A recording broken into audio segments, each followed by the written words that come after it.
Sejam muito bem-vindos ao canal Curiosidades. O vídeo de hoje é sobre Medellín, a cidade de Pablo Escobar. Na época dos grandes descobrimentos, a Espanha dominou grande parte das Américas Central e do Sul. Mesmo na região da Colômbia, já haviam muitos assentamentos formados.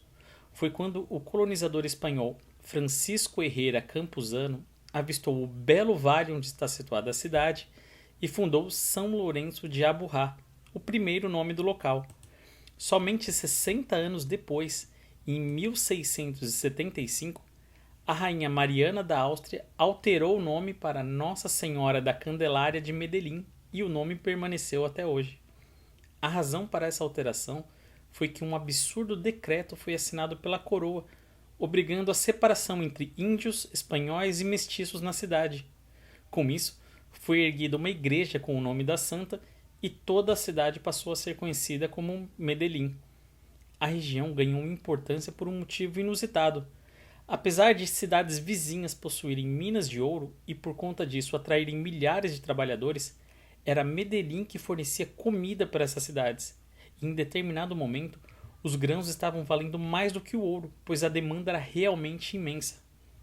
Assim, a cidade prosperou até a era da industrialização, e tão logo as modernidades chegaram, também chegaram problemas, pois até então Medellín vivia quase que exclusivamente de sua produção. Porém, com empregos manuais sendo substituídos por máquinas, uma onda de desemprego tomou conta da cidade e a criminalidade passou a aumentar. Partidos políticos se aproveitaram dessa situação e, enquanto dividiam a população, ganhavam cada vez mais poder. Essas divisões se davam em todas as esferas possíveis, até mesmo com forças policiais, milícias, terroristas e bandidos, cada um querendo uma fatia do bolo. O auge do problema aconteceu quando a Colômbia, de uma forma geral, se tornou um dos grandes fornecedores mundiais de drogas, e cartéis baseados em diferentes cidades disputavam o controle e a liderança desse mercado.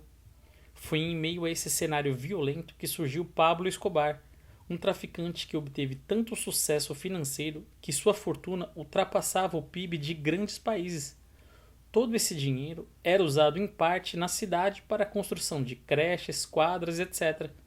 Isso transmitia a impressão que ele cuidava da população, quando ao mesmo tempo recrutava jovens para morrerem em suas disputas de cartéis. A situação se tornou tão crítica que os Estados Unidos enviaram agentes e mobilizaram uma força-tarefa na cidade para frear esse movimento insano e, se possível, capturar Pablo Escobar. Após alguns anos, a iniciativa deu certo e, após a morte do traficante e alguns outros focos do tráfico terem sido desmantelados, a cidade enfim pôde voltar a vislumbrar algum crescimento. É incrível que uma cidade que já foi a mais perigosa do mundo hoje tenha índices de criminalidade melhores até do que cidades nos Estados Unidos. O turismo em Medellín se tornou um belo reforço à economia, mesmo que em grande parte dele seja o chamado narcoturismo, em que a história de Pablo Escobar é explorada à exaustão. No entanto, os turistas também podem aproveitar belas paisagens das montanhas e experimentar uma série de atividades propostas pelos guias, pois Medellín é considerada uma cidade barata para se visitar, mesmo para os brasileiros.